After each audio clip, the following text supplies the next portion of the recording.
салом. ахбори тоҷикистон ва ҷаҳон аст. дар студия ман Хиромон Бахозода ва сархати хабарҳо аз ин қарор аст. 70 рӯз дар кома. Мадина Мамаҷонова дар шӯъбаи эҳьёгарӣ мемонад. ҳамсарон Давлатовҳо аз рӯи парвандаи сӯи қасд ба куштор ва азобу уқубати Мадина ба ҷавобгарӣ кашида шуданд. таътили маҷбурии мактабҳову корхонаҳо дар Русия. Табибон аз рекордҳои нави сирояту маргу мир аз бемории COVID-19 бонги хатар мезананд. бовар дорам ки одамон дар ниҳоят ваксина мегиранд, чун дар метро касе ниқоб надорад. бисёриҳо мисле рафтор мекунанд ки гӯё вирус вуҷуд надорад. як додситонӣ дар Қирғизистон ба додгоҳ муроҷиат кардааст то парвандаи 3 тоҷик таборро аз нав баррасӣ кунад, чун ба иддаои ӯ ҷазояшон сабук будааст. Мадина Мамаҷонова духтари 32-солае ки эҳтимолан дар пайи латукуб 70 рӯз дар кома аст, дар шӯъбаи эҳьёгарии як беморхонаи Душанбе нигаҳдорӣ мешавад. наздик ба марг латукуб шудани ин духтари ҷавон ҳафтаи гузашта дар шабакаҳои иҷтимоӣ сару садо кард ва танҳо рӯзи 1 ноябр баъди мудохилаи шаҳрдори пойтахт мақомот гумонбарони ҳодисаро боздошт карданд. охирин ҷузъиёти ин ҳодиса дар гузориши Муллораҷаб Юсуфӣ. پشت این در مدینه مماجانова جوانزن خوابیده است که قضیه شکنجه شدنش واکنش‌های زیاد را در شبکه‌های اجتماعی به میان آورده است. اینجا بیمارخانه شفابخش شهر دوشنبه یا معروف به بیمارخانه قریه بالا می باشد. با گفته پزشکان مدینه مماجانova را روز 26 آگوست در حالت وزنین به این بیمارخانه آوردند و از آن روز یعنی طول قریب 70 روز او هیچگاه به هوش نآمده است. پزشکان صرف نظر از آنکه مأموریت بیمارخانه برای صحبت آنها اجازه دادند، اما از صحبت با ما خودداری کردند و گفتند که صحبت نمی‌کنند. پزشکان تصدیق کردند که آنها را چند مرتبه به مقامات‌های تفتیشاتی دعوت کردند. یکی از پزشکان این مرکز در صحبت بدون میکروفون به ما گفت که احوال مدینه مماجانova وزنین است و او از روزی که به این بیمارخانه آوردند تا حال به هوش نآمده است. پزشکان تخمین می‌زنند که احتمال او را با سلفن یا پرده پلی‌اتیلنی یا با یگان چیز دیگر خفگیر کردند و طولی تا 3 دقیقه به معاینه سری مدینه مماجانova هوا یا کسلرات نرسیده است. پزشکان درباره آینده مدینه مماجانova چیزی نمیگویند، چون گفتند که نامعلوم است که حالت کامی او تا کی دوام میکند. برخی از پزشکان مشورت دادند که تا 6 ماه منتظر میمونند و شاید تا اون مدت مدینه مماجانova به خود بیاید. مدینه مماجانova 32 سال دارد و قضیه شکنجه شدنش واکنش‌های زیاد را در شبکه‌های اجتماعی به میان آورد. هفته گذشته گروه از فعالان شبکه‌های اجتماعی در نامه از رئیس شهر دوشنبه و همزمان رئیس مجلس ملی تاجیکستان رستم امالی خواستند که به این قضیه دخالت کند و عاملان شکنجه مدینه مماجانova را به جوابگری کشد، چون به گفته فعالان بر اساس قانونی آنهایی که مدینه مماجانova را اذیت دادند آزاد شدند. رستم امالی روز 30 اکتبر به این قضیه واکنش کرد و به مقامات داخلدار از جمله دادستانی دستور داد که قضیه را تحقیق کنند.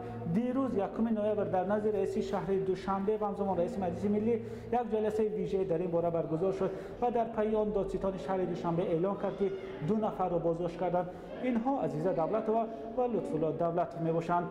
علیه عزیزه دولتova با اتهام سوء قصد به کشتار و علیه لطف‌الله یا پرویز دولتov با اتهام عذاب و عقوبت پرونده باز کردن. از روی این اتهام با عزیزه دولتova تا 15 سال زندان و با پرویز دولتov تا 7 سال زندان تهدید میکند. تلاش‌های ما برای پیدا کردن نزدیکان مدینه مماجانova تا این لحظه بی‌نتیجه بود.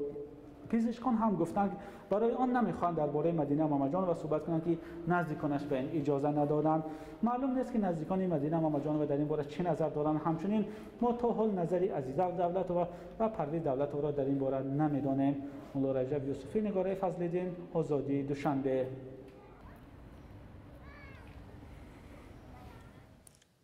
Давлатали Давлатзода падари Лутфулло Давлатов рӯзи 2 ноябр дар суҳбат бо радиои Озодӣ гуфт ба гуфтаи ӯ ҳодиса натиҷаи рашки зан нисбат ба шавҳараш буд.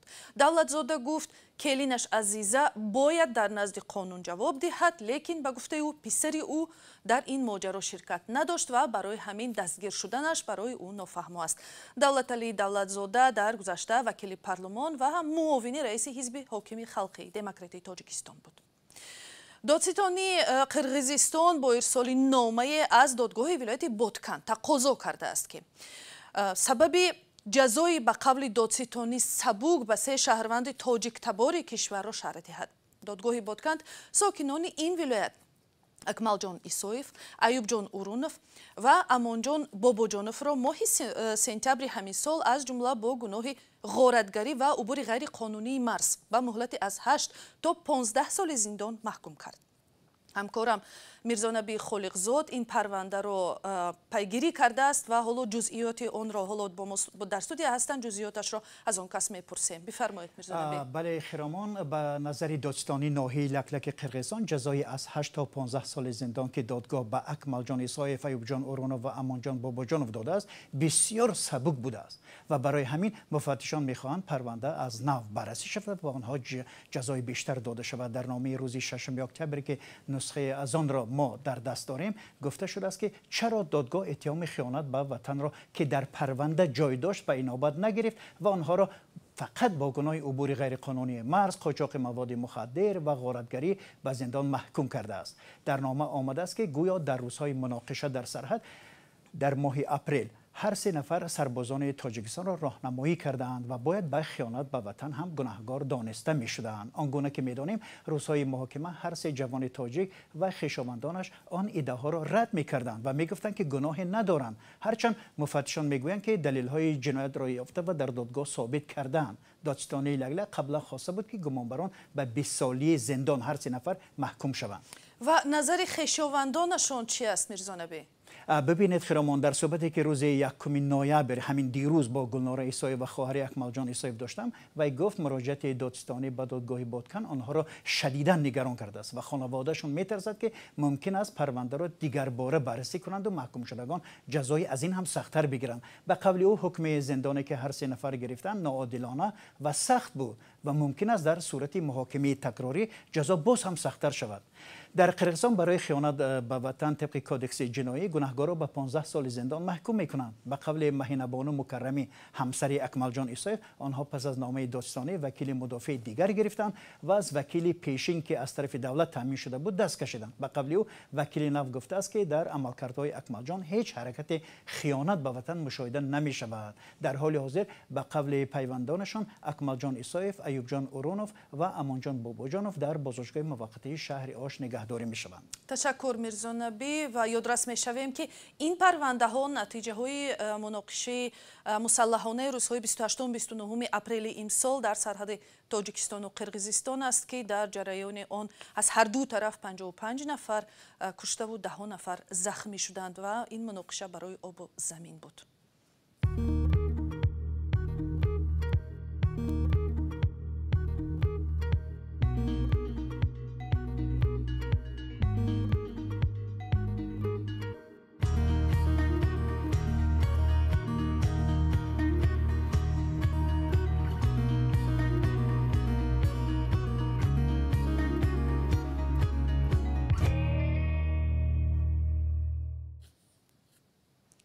дар Русия якшабона рӯзи дигари рекордии сирояти коронавирус ва марг бар асари COVID-19 пушти сар шуд. дар кишвар низоми хонашиниву маҳдудиятҳои иҷтимоӣ эълон шудааст. Русия аз назари сирояту маргу мир аз ин беморӣ дар Аврупо дар ҷои аввал ва дар ҷаҳон дар ҷои 4 истодааст. сабаби асосӣ ба гуфтаи мақомот майли ками мардум ба воксингирӣ аст, чун шубҳаву нобоварӣ ба воксинаҳои сохти Русия вуҷуд доштааст. ҳамкорам Муъмин Аҳмадӣ мавзӯъро пайгирӣ кардааст. рӯзи сеюм аст ки дар Русия беш аз 40 000 гирифтори COVID-19 сабт мешавад. ҳафтаи ғерикорӣ дар Русия рӯзи душанбе оғоз шуд. вирус дар 24 соати гузашта беш аз 1000 нафарро куштааст. мақомот талош доранд бо эълони таътил дар корхонаҳо ва дигар маҳдудиятҳо дар кишвар пеши роҳи паҳншавии вирусро бигиранд. дар Москав ки аз 28 октябр қисман маҳдудият ҷорӣ шуд, рӯзи душанбе беш аз 7000 гирифтори COVID-19 сабт намуданд. афроди аз 60 сола боло ки ваксина нагирифтанд бояд 4 моҳ дар хона бишинанд. марказҳои савдо ба ҷуз дорухонаҳо ва мағозаҳои хӯрокворӣ то 7 ноябр баста мемонанд. бо вуҷуди ин ҳама ҳушдорҳо хиёбонҳои Москав мисли рӯзҳои пеш пуродам буд. بسیاری از راهگذران با خبرگزاری رویترز گفتند که در گمان است محدودیت‌ها باعث کاهش بیماری شود. من فکر میکنم که تماما کمک نمیکند. عموما باور ندارم که چنین محدودیت چیزی را دیگر کند. در هفته غیرکاری آدمان کار میکنند. به فکرم اگر واقعا همه در خانه شینند به جای نروند، چی طوری ما میدانیم مثل مصر، ترکیه، دبی و مالدیو شاید تاثیر رساند. باز نمیدونم. فکر میکنم که اعلان محدودیت کار میدهد، چون دیدم که بسیاری از آدمان نمیخوان واکسین بگیرند. باور دارم که آدمان در نهایت واکسین میگیرند، چون در مترو کسی نقاب ندارد. بسیاری ها مثل رفتار میکنند که گویا ویروس وجود ندارد. من فکر میکنم که کار میدهد. چه خیل برای چی؟ حکومتداران غم صحتی مردم را میخورند. باید از این تصمیم پشتیبانی کرد. من فکر میکنم که این کاری درست است. سرگئی سابیانین شهرداری مسکو روز یکشنبه گفت که واکسینگیری میان اهالی در قیاس به ماه اوگوست 4-5 برابر افزایش یافته است.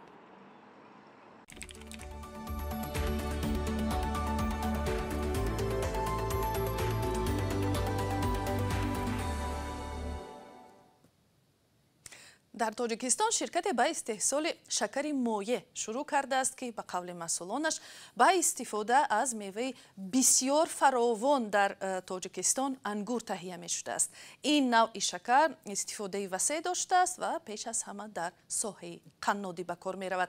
همکارم برات یوسفی درباره استحصال نو گزارش می دهد. شرکت آبی زلال در شمال تاجیکستان با تولید قند مایع برگرفته از انگور را شروع کرده است. حالا این شرکت با وارد کردن تجهیزات و فناوری‌های معاصر تولید آزمایشی قند مایع را انجام داده است. مسئولان این شرکت در یک صحبت بدون نوار گفتند در تولید آزمایشی قند مایع انگور تر و تازه از انگورزارهای ولایت ختلان را استفاده بردند. از یک تن انگور تر و تازه 220 کیلو قند مایع، 220 کیلوگرم افشرده طبیعی انگور و 220 کیلو شربت کنسنتراتی انگور تولید شده است. مسئولان شرکت تصمیم دارند در نوبت اول 30% تولید محصولات خود را که از شربت و نوشابه ها عبارت است با قند مایع راه اندازی کنند، اما آنها قیمت 1 کیلو قند مایع و حجم تولیداتشان را به سیر استحصال ربط داده از ارائه آمار خودداری کردند. کارشناسان با نظرداشت حجم بزرگ پرورش انگور در تاجیکستان اقدام استحصالی قند مایع از انگور را قابل قبول می‌دانند و میگویند حالا معلوم نیست که شرکت آبی زلال در این بخش تا کجا کامیاب می شود، زیرا به قول آنها قند مایع که از میوه تولید می شود از شکر معمولی که از لبلبو و نیشکر ساخته می شود 2 برابر گرانتر خواهد بود. این موادی که آنها به تولید آن سر کردند امکانیت های میدهد که صفت تمام نمودهای محصولات بلند کرده شود. یکم این قند مایع قند ارگانیکی است. یعنی از انگور استحصال کرده می شود. برای پرورش انگور در زمان حاضر قریب که ماده‌های زهرناک استفاده برده نمی شوند. به قول عمرов قند مایع به سلامتی انسان زیان ندارد و با منظوری در داخل تاجیکستان پرورش شدن انگور با صفت و مشکل انتقال هم نداشتن می تواند با قند معمولی از لبلبو و نیشکر تولید شده وارداتی وارد رقابت شود. تاجیکستان در یک سال به حدود 200-250 هزار تن قند و شکر نیاز دارد. حالا این مقدار قند و شکر پورا از خارج کشور وارد می شود و قیمت آن در یک سال اخیر تقریبا 1 برابر افزایش یافته است. سران شرکت آبی زلال هنوز از احتمال اکسپورت قند مایع خود چیزی نگفتند، ولی کارشناسان میگویند با نظرداشت پاکی اکولوژی انگور تاجیکستان آن می تواند در بازار جهانی خریدار پیدا کند. اخبار آزادی در همین جا به پایان میرسد. خبر و گزارش های بیشتر در وبسایت azadi.org و صحیفه های رادیوی آزادی در فیسبوک، یوتیوب و اینستاگرام.